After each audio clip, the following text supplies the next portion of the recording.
আসসালামু আলাইকুম ওরহমতুল্লাহি ওবারাকাতু। দ্বীনি ইসলাম নলেজ চ্যানেলে আপনাদের স্বাগতম।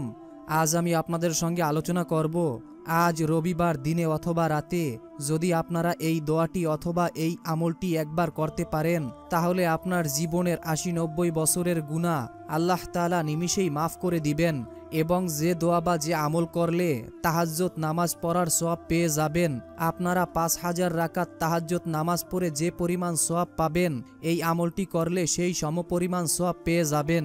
এবং যাদের পরিবার ও সংসারের ভিতরে অভাব অনটন ও ঝামেলা সবসময় লেগেই থাকে, অভাব অনটন দারিদ্রতা কোনোভাবেই যাদের পেছন ছাড়ছে না, হৃদয়ের আশা আকাঙ্ক্ষাগুলো অন্তরেই থেকে যাচ্ছে, তাই অনুরোধ করছি জীবনে একবার হলো আমলটি করবেন। এই উদ্দেশ্যে ভিডিওটি না টেনে একদম শেষ পর্যন্ত দেখতে থাকুন। অনুরোধ করছি, আমরাই প্রথমবার নারীদের ছবি ছাড়া কিংবা হারাম কোনো ছবি ছাড়া ইউটিউবে ভিডিও দিয়ে থাকছি। এরকম ভিডিওগুলি যদি আপনি আপনার ফোনে পেতে চান, এজন্য অবশ্যই দ্বীনি ইসলাম নলেজ চ্যানেলটিকে সাবস্ক্রাইব করে রাখুন। তো চলুন শুরু করি। প্রিয় দ্বীনি ভাই এবং বোনেরা, জীবনে চলার পথে মানুষের দ্বারা গুনাহ হয়েই যেতে পারে, তবে গুনাহমুক্ত জীবন আল্লাহর সবচেয়ে বড় নেয়ামত। গুনাহ থেকে মুক্তি থাকলেই পরকালে মিলবে জান্নাত। হযরত আবু হুরায়রা রাদিয়াল্লাহু তাআলা আনহু থেকে বর্ণিত, নবী করিম সাল্লাল্লাহু আলাইহি ওয়াসাল্লাম বলেছেন, তোমাদের প্রত্যেক ব্যক্তির দোয়া কবুল হয়ে থাকে যদি সে তাড়াহুড়া না করে আর বলে যে আমি দোয়া করলাম কিন্তু আমার দোয়া তো কবুল হলো না। অর্থাৎ দোয়া কবুলের ব্যাপারে আপনাদেরকে আল্লাহর উপর সম্পূর্ণ বিশ্বাস রাখতে হবে। যেমন আপনি আজকের এই আমলটি করতেছেন, আপনি মনের ভিতরে কোনো সন্দেহ রাখবেন না যে আমার দোয়া কবুল হয়েছে কি না। অবশ্যই আপনি এতটুকু শতভাগ গ্যারান্টি নিয়ে দোয়া করবেন যে আমি দোয়া করেছি, এটা আল্লাহ কবুল করবেনই করবেন। এভাবে শতভাগ বিশ্বাস নিয়ে যদি আপনি আমলটি করতে পারেন, আমি ওয়ারেন্টি নয় বরং গ্যারান্টি দিয়ে বলতে পারি, আল্লাহ তাআলা আপনার জীবনের গুনাহকে মাফ করে তো দিবেনই, এর সঙ্গে সঙ্গে যত বিপদ আপদ বালা মুসিবত রয়েছে আল্লাহ তাআলা তা দূর করে দিবেন। হাদিসে এসেছে, হযরত জাবের রাদিয়াল্লাহু তাআলা আনহু থেকে বর্ণিত, তিনি বলেন, আমি রাসূলুল্লাহ সাল্লাল্লাহু আলাইহি ওয়াসাল্লামকে বলতে শুনেছি, কোনো ব্যক্তি আল্লাহর কাছে কোনো কিছুর প্রার্থনা করলে আল্লাহ তাআলা তা দান করেন অথবা তদা অনুযায়ী তার কোনো অমঙ্গল প্রতিহত করেন, যতক্ষণ না সে কোনো পাপাচারে লিপ্ত হয় বা আত্মীয়তার সম্পর্ক ছিন্ন করার জন্য কোনো দোয়া করে। অর্থাৎ দ্বীনি ভাই এবং বোনেরা, আপনাদের আমাদের দোয়া কবুল হওয়ার 3টি সিস্টেম বা 3টি পদ্ধতি রয়েছে। প্রথম পদ্ধতি, আপনি যখন দোয়া করবেন তখন সাথে সাথে আল্লাহ তাআলা কবুল করে নেবেন। আরেকটি পদ্ধতি হচ্ছে, আপনি দোয়া করলেন কিছুদিনের মধ্যে আপনার দোয়া কবুল হয়ে যাবে। আরেকটি পদ্ধতি হচ্ছে, আমি যেই দোয়াটি করলাম আল্লাহর কাছে, সেই দোয়াটি আল্লাহ তাআলা আখিরাতের জন্য, কিয়ামতের জন্য মজুদ করে রেখেছেন। অর্থাৎ কিয়ামতের দিন যখন আমাদের বিচার করা হবে, হিসাব করা হবে, তখন যদি আপনার আমল নামা কম হয়ে যায়, তখন আল্লাহ তাআলা আপনাকে এই আমল দ্বারা, অর্থাৎ দুনিয়াতে বসে আপনি যেই দোয়াগুলো করেছেন, যেগুলো দুনিয়াতে কবুল হয় নাই, সেই দোয়াগুলো দিয়ে আল্লাহ তাআলা ওই সময় আমল নামা বাড়ি করে দিবেন। সুবহানাল্লাহ, সুবহানাল্লাহ। তো দ্বীনি ভাই এবং বোনেরা, সর্বপ্রথম আমি আপনাদেরকে ঋণ মুক্তির দোয়া ও আমল বলে দিব। এই আমলটি অবশ্যই মনোযোগের সাথে শুনুন। আমরা সবাই চাই আমাদের কারো জীবনেই যেন ঋণ না থাকে, কারো যেন অভাব না থাকে।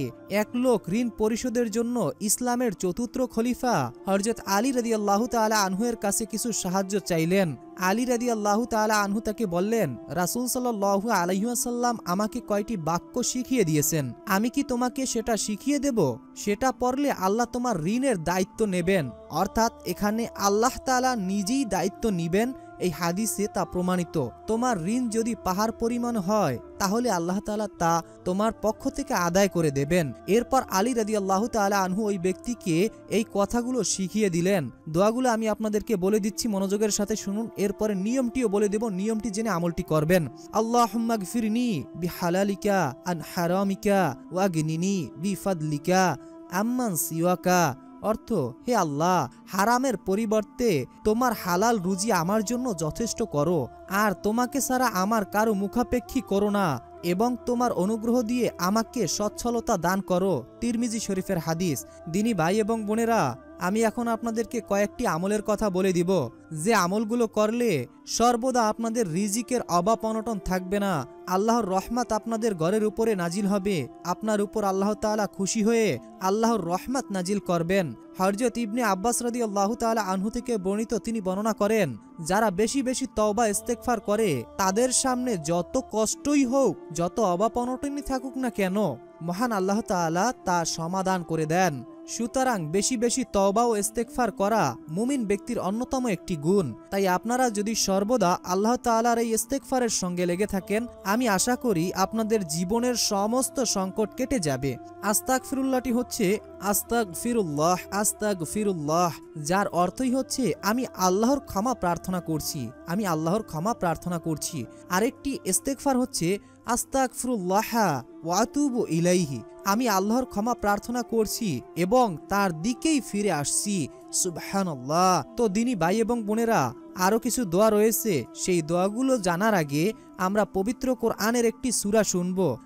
আমরা সবাই জানি যে পবিত্র কোরআনের সূরা শুনলে প্রতিটা হরফে 10টি করে নেকি আল্লাহ তাআলা আমাদের আমলনামায় লিখে দেবেন এবং ফেরেশতারা আমাদের জন্য দোয়া করবেন এবং আমাদের মনের অপূর্ণ আশাগুলো আল্লাহ তাআলা এই সূরা শোনার ওসিলায় পূরণ করে দেবেন। আপনারা অনেকেই আছেন যারা আমাদের ভিডিওগুলো দেখেন। অনেক দিনই ভাই ও বোনেরা প্রশ্ন করেছেন এবং তারা জানিয়েছেন যে আমরা সূরা শুনে ফলাফল পেয়েছি। আমাদের মনের যেই আশাগুলো অনেক দিন ধরে পূরণ হয়নি, সেই আশাগুলো এই সূরা শোনার ওসিলায় আল্লাহ তাআলা খুব দ্রুতই পূরণ করে দিয়েছেন এবং পরিবারে যাদের অভাব অনটন ছিল তাদের অভাব অনটন আল্লাহ তাআলা দূর করে দিয়েছেন। তাই আপনি যদি চান আপনার পরিবার ও সংসার থেকে অভাব অনটন দূর করাতে, তাহলে অবশ্যই সূরাটি শুনে যান। কেননা যেই ঘরে কোরআন তেলাওয়াত শোনা হয় ওই ঘরে আল্লাহ তাআলার রহমত নাজিল হয়, বিপদ আপদ বালা মুসিবত দূর হয়ে যায়, দুষ্ট শয়তান জিন বদনজর সকল কিছু থেকে আল্লাহ তাআলা ওই ঘরকে হেফাজত করেন এবং যাদের ঘরে সর্বদা কোরআনের তেলাওয়াতের বাণী শোনা হয় ওই ঘরে আল্লাহ তাআলার অশেষ রহমত ও বরকত নাজিল হয়। তো সূরাটি শোনার আগে মহান আল্লাহর কাছে দোয়া করি, হে আল্লাহ, যে যেই উদ্দেশ্য নিয়ে, যে যেই আশা আকাঙ্ক্ষা নিয়ে সূরাটি শুনছে এবং শুনবে, মনের ভিতরে গভীর আশা ও ভরসা নিয়ে বসে আছে, আপনি সকলের মনের আশা ও মনের মাকসুদগুলো পূরণ করে দিন। অনেকেই বুক ভরা আশা নিয়ে সূরাটি শুনবে। হে আল্লাহ, তুমি কারো আশা নিরাশ করো না, তুমি সকলের আশাকে কবুল করে নাও। অনেকেই তো অভাবে আছে, অনেকেই তো টাকার সমস্যার ভিতরে আছে, অনেকের পরিবারে সুখ শান্তি নেই, সর্বদা অশান্তির ভিতরে থাকতেছে, বিপদ আপদ কোনোভাবেই যাদের পেছন ছাড়ছে না। হে আল্লাহ, হে রহমানুর রহিম, হে আলিমুল গাইব, হে কুল্লি শাইইন কদির, তুমি এই সূরাটি শোনার ওসিলায় সকলের সকল বিপদ আপদ বালা মুসিবত সকল সমস্যা দূর করে দিন। আমিন। কমেন্ট বক্সে আপনি আমিন লিখে দোয়াতে শরীক থাকুন। তো মনোযোগের সাথে সূরাটি শোনার পর দোয়া ও আমলগুলো জানবো। أعوذ بالله من الشيطان الرجيم. بسم الله الرحمن الرحيم. الرحمن علم القرآن خلق الإنسان علمه البيان.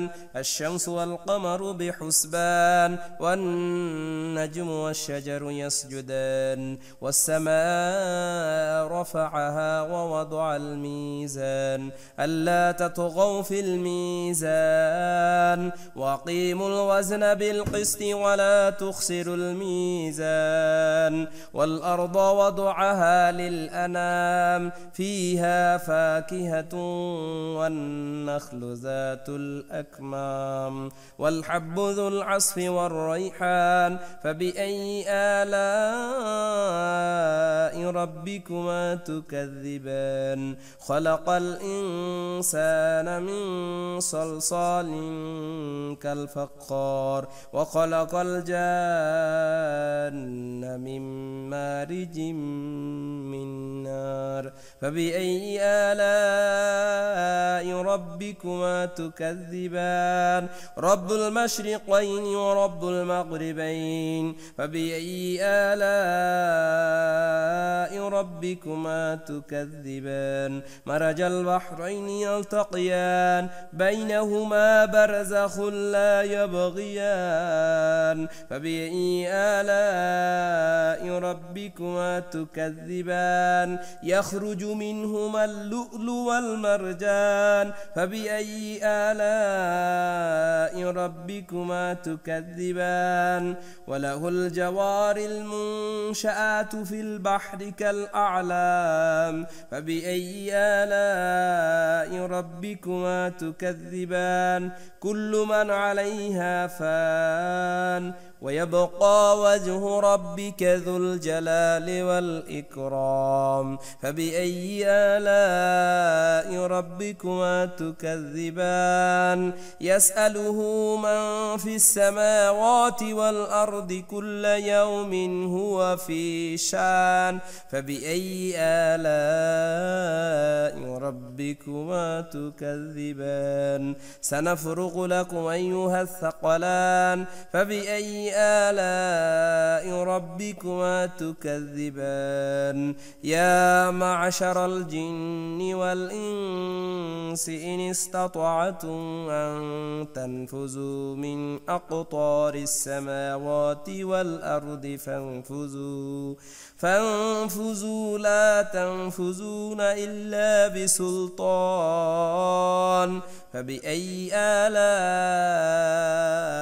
ربكما تكذبان يرسل عليكم شواذ من نار ونحاس فلا تنتصران فبأي آلاء ربكما تكذبان فإذا انشقت السماء فكانت وردة كالدهان فبأي آلاء ربكما تكذبان فيومئذ لا يسأل عن ذنبه إنس ولا جان فبأي آلاء ربكما تكذبان يعرف المجرمون بسيماهم فيؤخذ بالنواصي والأقدام فبأي آلاء ربكما تكذبان هذه جهنم التي يكذب بها المجرمون يطوفون بينها وبين حميم آن فبأي آلاء ربكما تكذبان ولمن خاف مقام ربه جنتان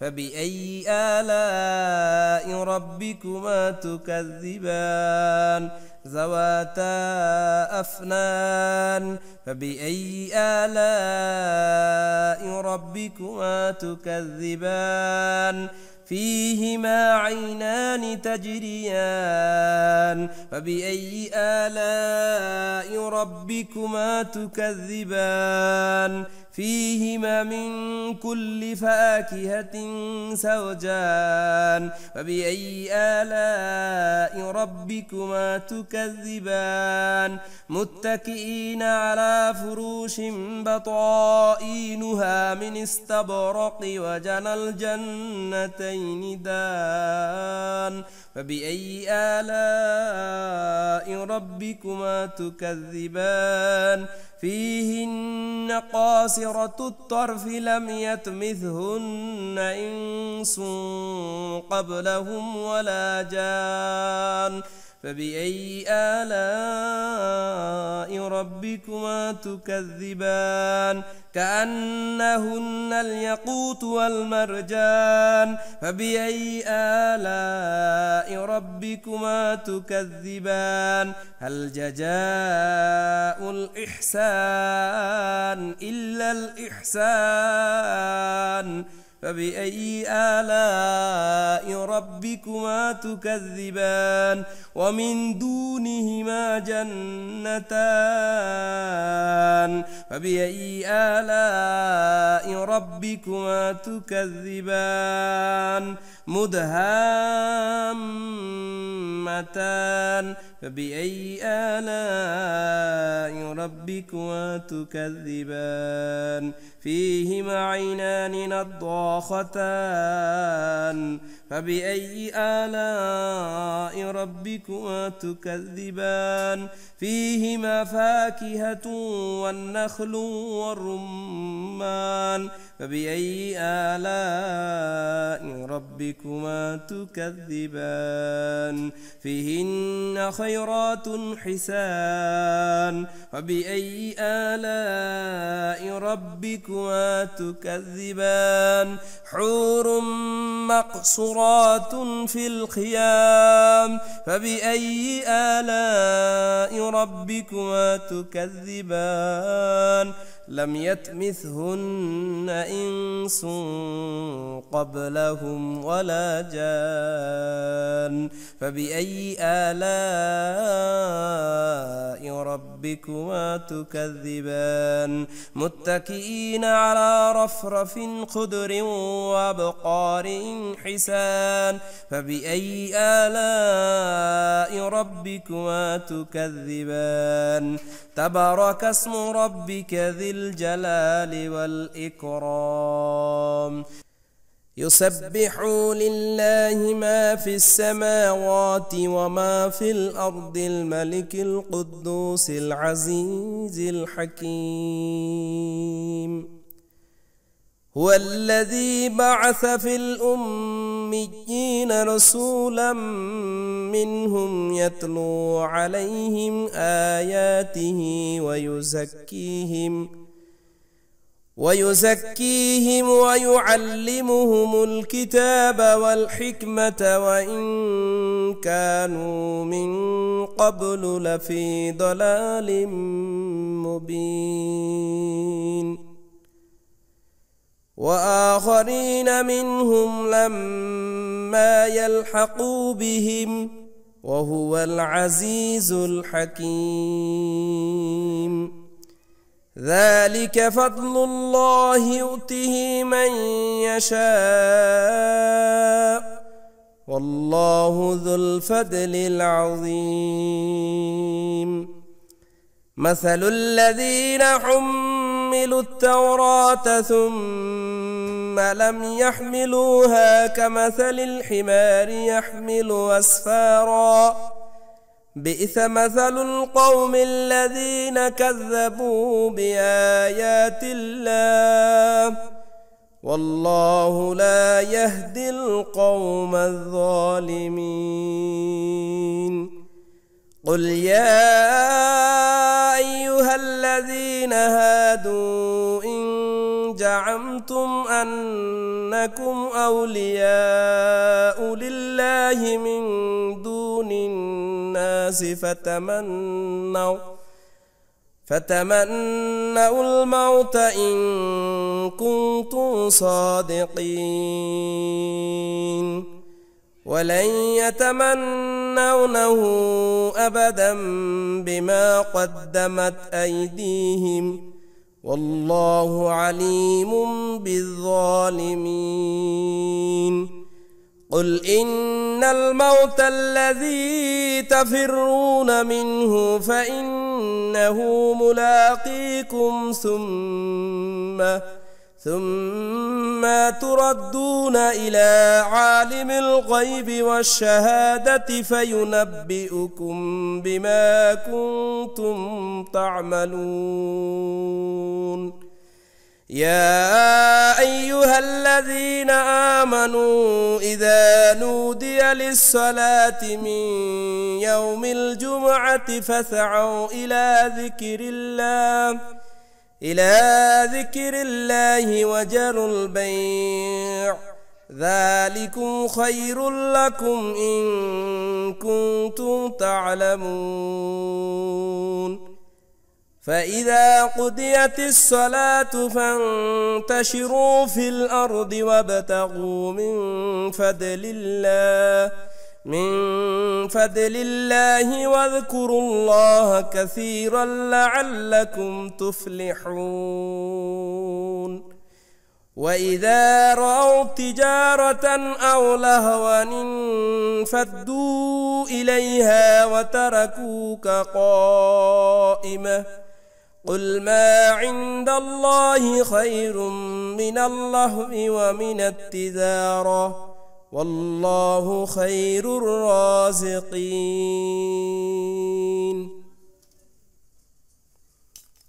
ইসলাম প্রিয় দিনী ভাই এবং বোনেরা, আমি আশা করি আপনারা সকলেই মনোযোগের সাথে সূরাটি শুনেছেন। তো আমি এখন আপনাদেরকে দোয়া ও আমলের নিয়মগুলো বলে দিচ্ছি। তো আপনারা সব সময় এই ইস্তেগফারটি করার চেষ্টা করবেন ইস্তেগফারটি হচ্ছে আস্তাগফিরুল্লাহাল্লাযী লা ইলাহা ইল্লা হুয়াল হাইয়ুল কাইয়ুম ওয়া আতুবু ইলাইহি। আস্তাগফিরুল্লাহাল্লাযী লা ইলাহা ইল্লা হুয়াল হাইয়ুল কাইয়ুম ওয়া আতুবু ইলাইহি। আমি ওই আল্লাহর কাছে ক্ষমা চাই যিনি ছাড়া প্রকৃত কোনো মাবুদ নেই, তিনি চিরঞ্জীব চিরস্থায়ী এবং তার কাছেই তওবা করে ফিরে এসেছি। সুবহানাল্লাহ, কত সুন্দর ইনি একটি অর্থ দিনী ভাই এবং বোনেরা। তো এখন আমি আপনাদেরকে গুনাহ মাফের দোয়াটি বলে দিচ্ছি। বিসমিল্লাহির রহমানির রহিম। সামিনা ওয়া আতানা গুফরানাকা রব্বানা ওয়া ইলাইকাল মাসির। সামিনা ওয়া আতানা গুফরানাকা রব্বানা ওয়া ইলাইকাল মাসির। অর্থ, আমরা শুনলাম এবং মানলাম, হে আমাদের রব, আমরা আপনার নিকটই ক্ষমা প্রার্থনা করি আর আপনার দিকই প্রত্যাবর্তন স্থল। আরেকটি দোয়া হচ্ছে রব্বানা তাকাব্বাল মিন্না ইন্নাকা আনতাস সামিউল আলিম ওয়া তুব আলাইনা ইন্নাকা আনতাত তাওয়াবুর রহিম। অর্থ, হে আমাদের রব, আপনি আমাদের পক্ষ থেকে এটি কবুল করুন, নিশ্চয়ই আপনি সর্বশ্রেষ্ঠ দয়ালু, আপনি আমাদের ক্ষমা করুন, নিশ্চয়ই আপনি অধিক তওবা কবুলকারী ও দয়াময়। সুবহানাল্লাহ, সুবহানাল্লাহ। দিনী ভাই এবং বোনেরা, আমি আশা করি আপনারা দোয়াটি শুনেছেন। তো এখন আমি আপনাদেরকে যে দোয়াটি বলবো, নবীর সঙ্গে জান্নাতে যাওয়ার দোয়া। সবারই মন চায় যে নবীর সঙ্গে জান্নাতে যাব, কিন্তু নবীর সঙ্গে জান্নাতে যাওয়ার জন্য যে দোয়াটি আমাদেরকে পড়তে হবে, সেই দোয়াটি তো আমরা অনেকেই পড়ি না, বা এই দোয়াটি অনেকের জানা থাকলেও সচরাচর এই আমলটি করি না। অবশ্যই আপনারা এই দোয়াটি এবং আমলটি করবেন। বিসমিল্লাহির রহমানির রহিম। রদিতু বিল্লাহি রব্বাও ওয়া বিল ইসলামি দীনাও ওয়া বি মুহাম্মাদিন নাবিয়্যা ওয়া রাসূলা। রদিতু বিল্লাহি রব্বাও ওয়া বিল ইসলামি দীনাও ওয়া বি মুহাম্মাদিন নাবিয়্যা ওয়া রাসূলা। অর্থ, আমি আল্লাহকে রব, ইসলামকে দিন এবং মুহাম্মদ সাল্লাল্লাহু আলাইহি ওয়াসাল্লামকে রাসূল হিসাবে সন্তুষ্ট চিত্তে মেনে নিয়েছি। সুবহানাল্লাহ, সুবহানাল্লাহ। হযরত মুয়াজ রাদিয়াল্লাহু তাআলা আনহু থেকে বর্ণিত, আমি রাসূলুল্লাহ সাল্লাল্লাহু আলাইহি ওয়াসাল্লামকে বলতে শুনেছি, যে ব্যক্তি এই দোয়াটি পড়বে তাকে হাত ধরে জান্নাতে পৌঁছে দেওয়ার জিম্মাদারি আমি নিলাম।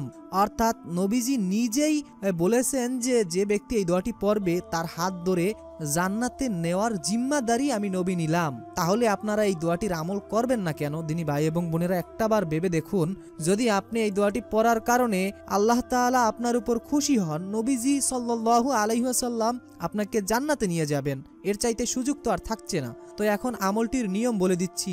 যদি আপনারা এই আমলটি যে কোনো সময় করতে চান, মনে রাখবেন সর্বপ্রথম অজু অবস্থায় এই আমলটি করার চেষ্টা করবেন এবং সর্বপ্রথম আমলটি করার শুরুতে আপনাদেরকে দুরূদ শরীফ পড়ে নিতে হবে।